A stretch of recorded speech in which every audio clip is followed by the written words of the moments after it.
할렐루야. 우리 선하신 주님의 자비하며 평강이 우리 모두 가운데 임하기를 간절히 원합니다. 또한 여전히 코로나 바이러스로 고통당하고 있는 많은 이들에게 주님의 위로와 소망이 가득 차기를 간절히 원합니다. 많은 분들이 기도해 주신 덕분에 저는 건강하게 회복하였습니다. 이를 위해서 기도해 주신 분들께 감사의 마음을 전합니다. 제가 평소에 굉장히 유행에 민감하거든요. 그래서 아마 유행을 따라가지 않았나 라는 그런 또 생각을 해봅니다. 굳이 따를 필요가 없는 유행인데도 말이죠. 유행이라고 했으니까 제가 요즘에 많이 유행하는 그런 TV 프로그램의 한 인턴 기자의 표현을 한번 따라해 보겠습니다. 제가요, 한 주 동안 열심히 영상을 봐갖고 요즘 유행하는 트렌드를 잘 알고 있거든요. 여러분들 혹시 잘 아실지 모르겠어요. 한 인턴 기자가 이렇게 얘기합니다. 되게 이렇게 약간 좀 긴장을 좀 해야 되고요. 여러분, 제가 질문 하나 드려도 되겠습니까?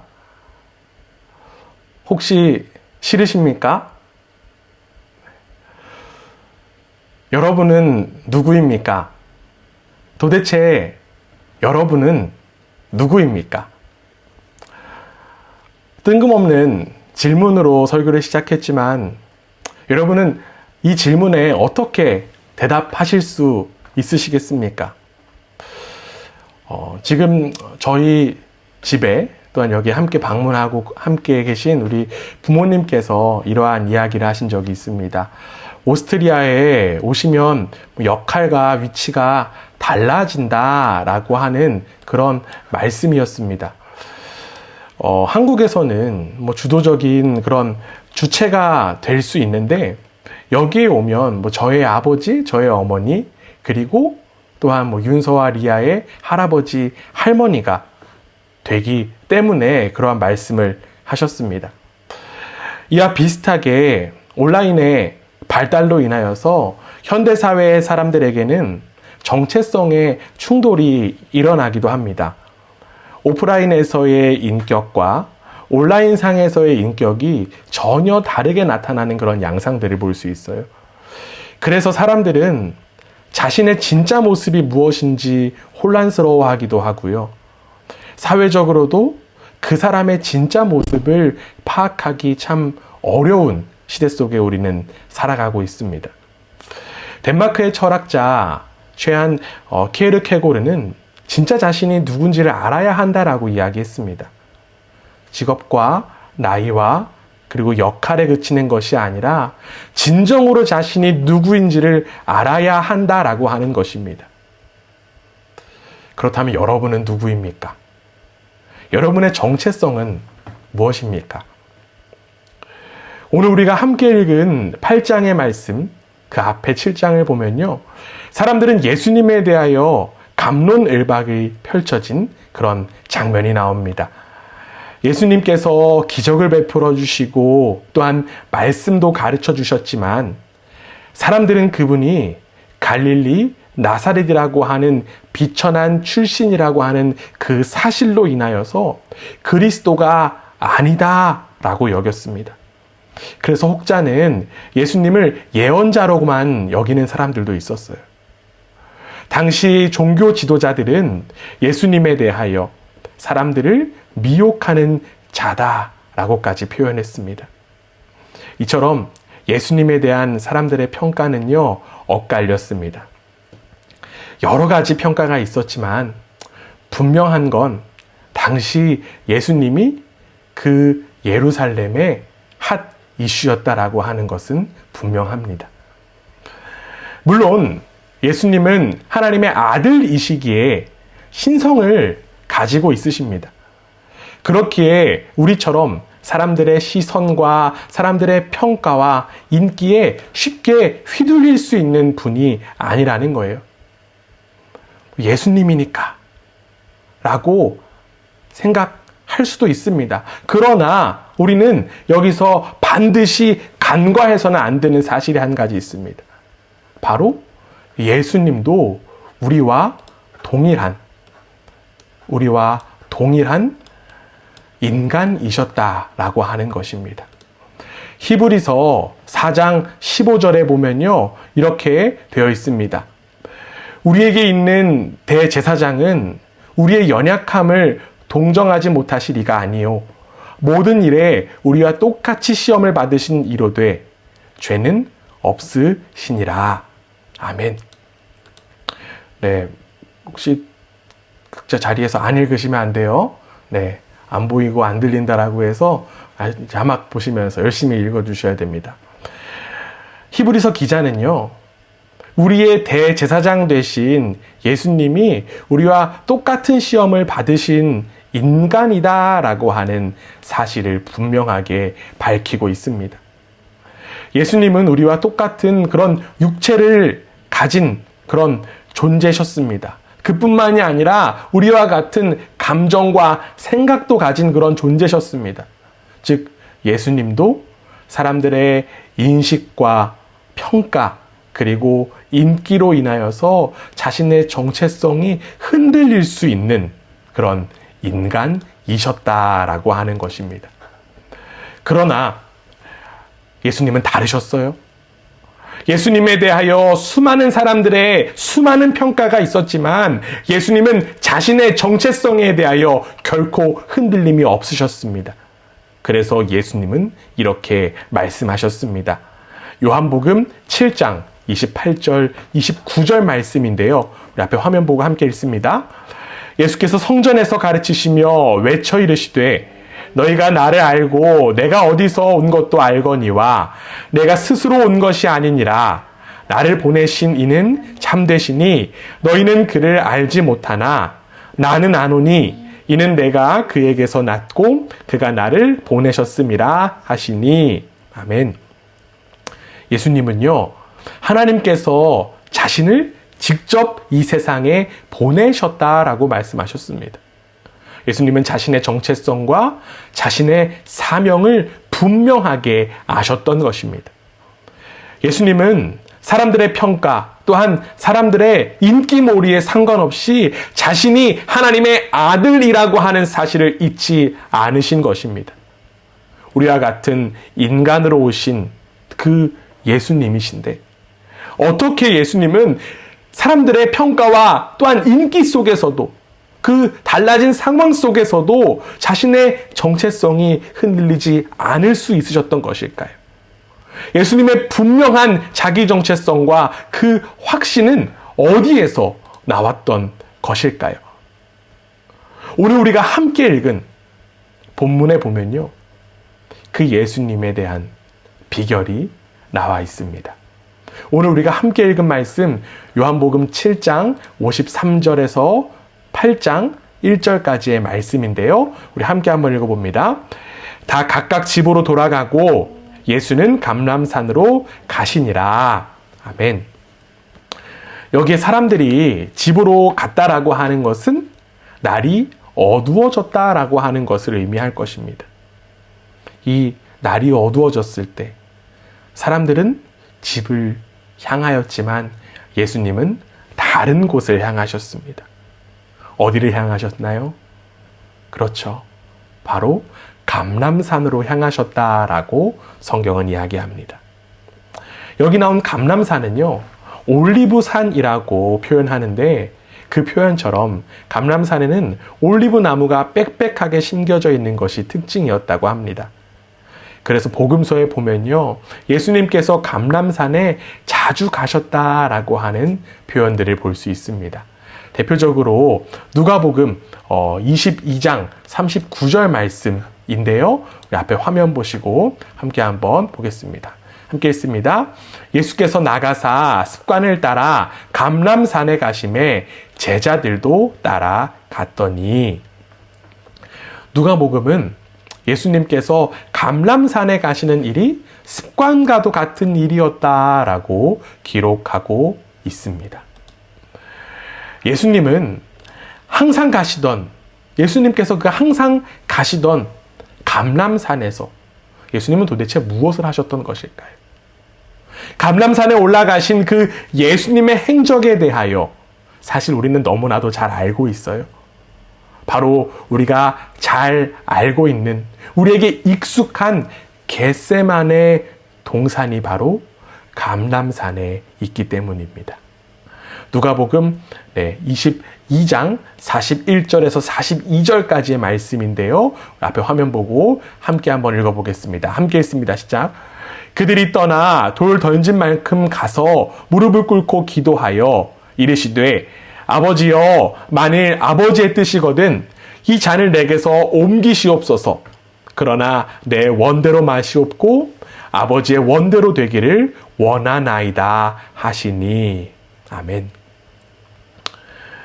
십자가에서의 고난과 죽음을 앞두신 예수님은 감람산에서 무엇을 하셨나요? 바로 기도하셨습니다. 그런데 그 기도가 어떻습니까? 가장 큰 고통과 아픔을 앞둔 한 인간의 그 처절한 외침이었을 것입니다. 가능하다면 그 죽음의 잔을 거두어 달라고 고백한 그 예수님의 기도는 진심이었을 것입니다. 예수님은 감람산에서 한 인간으로서 하나님께 부르짖었던 것입니다. 그리고 더 나아가 그 부르짖음은 원망과 회피가 아닌 하나님의 뜻을 향한 기도가 되었습니다.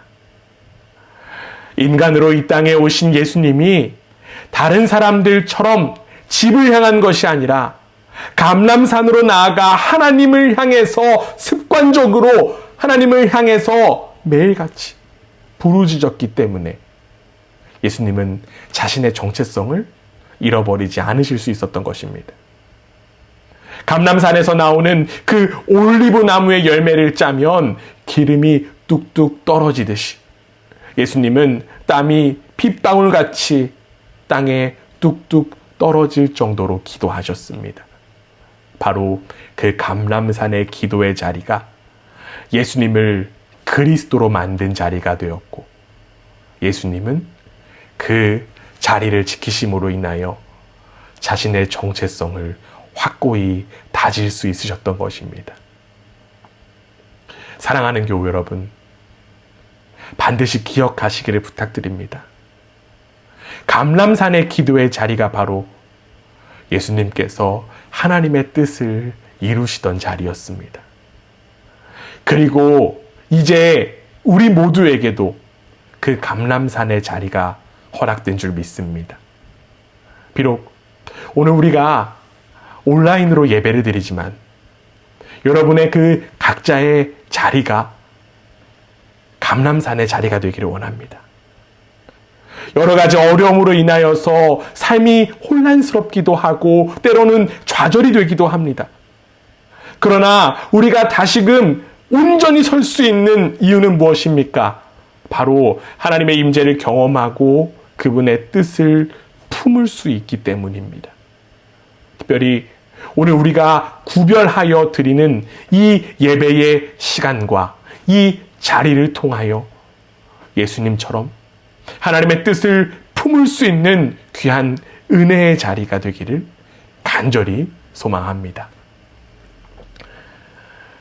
감람산에서 하나님의 뜻을 위해 기도하신 예수님은 다시금 예루살렘으로 내려오셨습니다.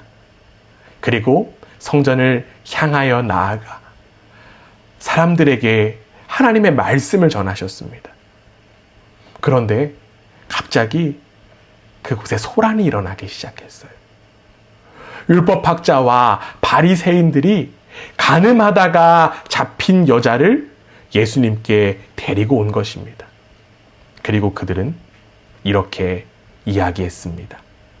오늘 본문 말씀 요한복음 8장 4절에서 5절까지의 말씀입니다. 앞에 화면 보고 함께 읽어보겠습니다. 예수께 말하되 선생이여 이 여자가 간음하다가 현장에서 잡혔나이다. 모세는 율법에 이러한 여자를 돌로 치라 명하였거니와 선생은 어떻게 말하겠나이까? 아멘. 이들의 질문을 겉으로만 보면 어떻습니까? 유대의 종교 지도자들도 예수님께 가르침을 받으러 왔다라고 여길 수도 있을 것입니다. 그러나 그 종교 지도자들은 우리의 그 순수한 생각과 마음과는 전혀 다른 의도를 가지고 있었어요. 그리고 성경은 그들의 의도를 적나라하게 기록하고 있습니다. 오늘 본문 말씀 6절인데요. 6절 상반절에 이렇게 되어 있어요. 그들이 이렇게 말함은 고발할 조건을 얻고자 하여 예수를 시험함이러라. 율법 학자들과 바리새인들이 예수님께 왜 나왔다라고요?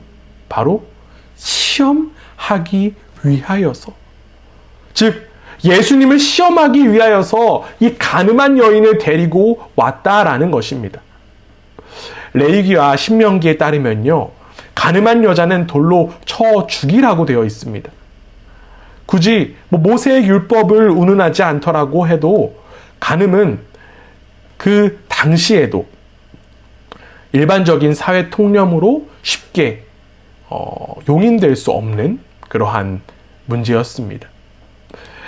아무리 율법이 유대인들에게 우선적이었다라고 해도 또한 간음이 그 당시에 용인될 수 없는 그러한 문제였다라고 해도 사람의 생명을 마음대로 치리해서는 안 되는 사회가 바로 그 당시 로마 지배를 받는 이스라엘이었습니다.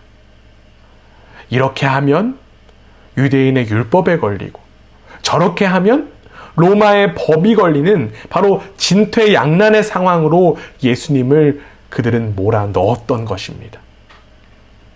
우리는 자연스럽게 이 유대의 종교 지도자들의 형태에 눈살이 찌푸러지게 됩니다. 그런데 여러분, 예수님을 시험하는 모습이 단순히 이들만의 모습은 아님을 우리는 바라볼 수 있어야만 합니다. 혹시 우리도 예수님을 시험하려고 예수님께 나아가고 있지는 않습니까? 목사님 무슨 소리입니까? 저는 예수님 시험해 본 적이 없습니다. 라고 반문하시는 분들도 계실지 모르겠습니다. 그러나 우리의 모습을 한번 돌아보기 원합니다. 열심히 신앙생활한다라고 자신하지만 인생의 중요한 기로에 놓일 때 주님의 살아계심을 혹시 시험하고 있지는 않습니까? 주님의 뜻보다는 내가 세운 목표를 달성하기 위하여서 주님을 시험대로 몰아넣고 있지는 않습니까? 이는 예수님을 삶의 중심으로 삼은 것이 아니라 내가 중심이 되어 예수님을 이용하려고 하는 목적이 바로 이와 동일한 모습에 불과합니다. 이러한 의도를 가지고 나온 유대의 종교 지도자들, 그들의 덫을 받으신 예수님은 이제 어떻게 대하셨을까요?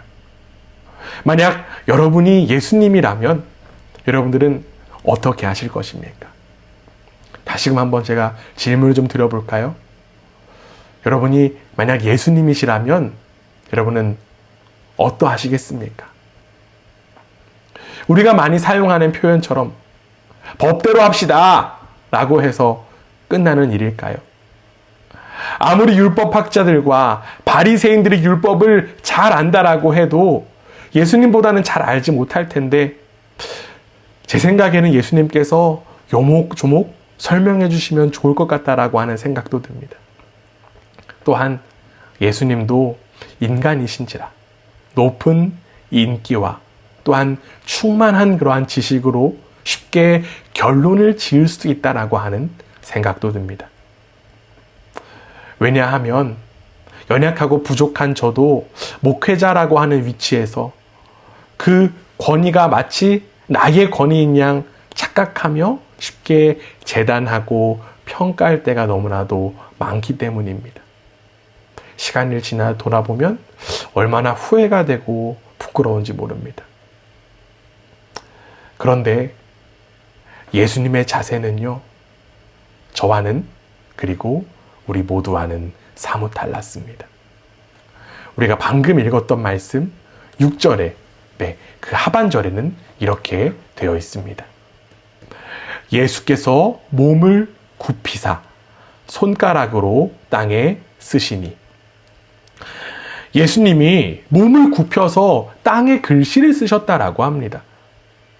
사실 현장의 분위기는 예수님의 자세가 전혀 이해가 되지 않을 그러한 상황이었을 것입니다. 돌을 들고 당장이라도 쳐 죽일 수 있는 그 사람들과 그 돌에 맞아 죽을지도 모른다라고 하는 두려움에 갇힌 그 가늠한 여인이 있는 그 자리는요, 아마 일촉즉발의 위기의 상황이었을 것입니다. 어쩌면 그 자리에 있는 모두가 그 가늠한 여인의 죽음을 기다리고 있었을지는 또 모릅니다. 이러한 분위기 속에 예수님은 이상하게도 앉은 자세 그대로 몸을 굽히신 것입니다. 그리고 땅바닥에 무언가를 쓰셨습니다. 이어지는 8절에도 보면요, 예수님은 똑같이 땅에 무언가를 쓰셨다라고 하는 장면이 나옵니다. 저는 이 말씀을 묵상하면서 예수님은 그 상황에서 도대체 땅에 무엇을 쓰셨을까라고 하는 질문을 하게 되었습니다. 제가 너무 궁금해서요. 상상의 날개를 좀 펼치면서 여러 가지 책과 자료를 찾아보았습니다. 실제로 많은 성서학자들이 예수님이 무엇을 쓰셨을까에 관하여서 연구들을 했고 다양한 주장을 했음을 확인할 수 있었습니다. 어떤 자료에 따르면요, 그 자리에 있던 사람들의 죄목을 쓰셨다라고 하는 내용도 있고요. 다른 자료는 율법을 쓰셨다라고 하는 내용도 있습니다. 무엇이 옳은 답인지 잘 몰라서 고민하고 묵상하고 있던 차에 저에게 이러한 생각이 떠올랐습니다. 예수님께서 쓰신 글씨가 진짜 중요하다라고 하면 성경에 그대로 나와 있진 않았을까? 그러면서 오히려 예수님께서 몸을 굽히신 그 자세에 대해서 더욱더 관심 갖게 되었습니다. 땅에 도대체 무엇이 있었기 때문에 예수님께서 굳이 몸을 굽히셨던 것일까? 말씀을 상상하며 또한 말씀을 묵상하는데 그 땅에 있던 한 사람이 눈에 들어오기 시작했습니다. 바로 그 땅바닥에는 가늠한 죄로 내팽개쳐진 여인이 있었을 것입니다. 모두가 이 여인은 죽어야 마땅하다고 생각할 수 있는 그 현장의 분위기였지만 예수님의 시선은 달랐습니다. 예수님은 그 여인을 위해 사람들과 맞대응하신 것이 아니라 오히려 그 여인과 동일한 자리로 내려오신 것입니다. 이는 죄인을 위해 이 땅에 내려오신 예수님의 말씀과 일치한 그런 행동이었던 것입니다. 누가복음 5장 32절에 보면요, 이러한 말씀이 있습니다. 내가 의인을 부르러 온 것이 아니요 죄인을 불러 회개시키러 왔노라. 죄인을 위해 오신 그 예수님은 절체절명의 순간에서도 행동으로 직접 낮아지셔서 죄인의 자리까지 나아가셨습니다. 예수님은 죽을 수밖에 없고 죽어야 마땅한 죄인을 위해서 낮아지신 것입니다. 그러나 사람들은 이러한 예수님의 모습을 이해할 수 없었습니다. 이에 예수님은 일어나서 이렇게 말씀하십니다. 오늘 본문 7절 말씀인데요. 우리 함께 한번 마음을 모아서 읽어보겠습니다. 함께 읽습니다. 그들이 묻기를 마지 아니하는지라. 이에 일어나 이르시되 너희 중에 죄 없는 자가 먼저 돌로 치라 하시고, 이 말씀은 기독교인이 아니어도 알고 사용하는 그런 유명한 말씀이죠. 너희 중에 죄 없는 자가 먼저 돌로 치라. 예수님을 잘 알지 못하는 이들도 이 말씀은 알지만 이 말씀의 진정한 의미는 모르는 이들이 너무나도 많은 것 같습니다. 왜냐하면 예수님의 자세가 눈으로 보이지 않고 마음으로 와닿지 않기 때문입니다. 이 말씀을 하신 예수님은 다시금 땅에 몸을 굽히셨습니다. 그리고 우리의 시선도 다시금 땅을 향합니다.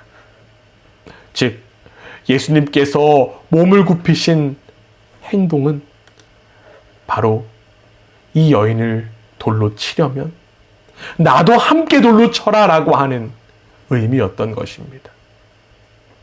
예수님은 이렇게 죄인을 위하여 자신의 몸을 던지신 분이셨습니다. 왜냐하면 예수님은 죄인을 심판하러 오신 것이 아니라 구원하기 위하여서 이 땅 가운데 오셨기 때문입니다. 요한복음 12장 47절에 보면요, 이렇게 되어 있습니다. 우리 앞에 있는 화면 보고 함께 한번 읽어보겠습니다. 함께 있습니다. 시작. 사람이 내 말을 듣고 지키지 아니할지라도 내가 그를 심판하지 아니하노라. 내가 온 것은 세상을 심판하려 함이 아니요 세상을 구원하려 함이로라. 아멘.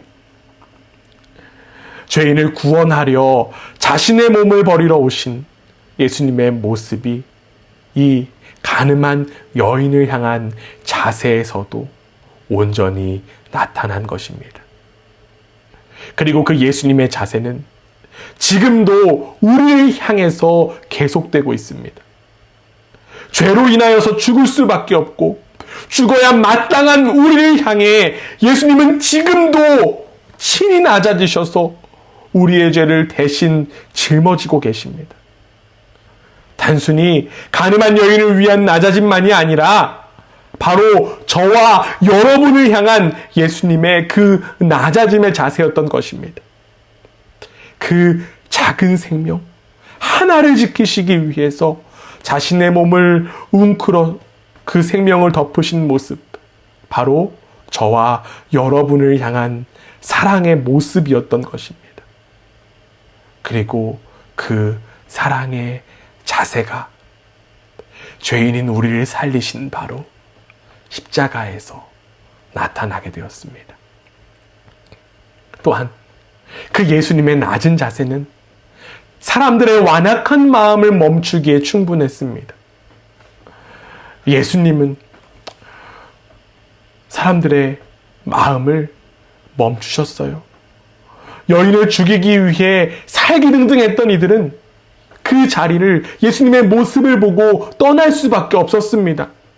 예수님을 시험하러 왔던 이들도 그 사랑에 발걸음을 돌이킬 수밖에 없었습니다. 여러분, 사랑을 이길 수 있는 것은 아무것도 없습니다. 사랑은 모든 죄와 모든 허물을 가리웁니다. 여러분, 사랑이 모든 것을 이깁니다. 여러분, 사랑의 힘이 가장 강력하다라고 하는 사실을 믿음으로 받아들이는 우리 모두가 되기를 원합니다.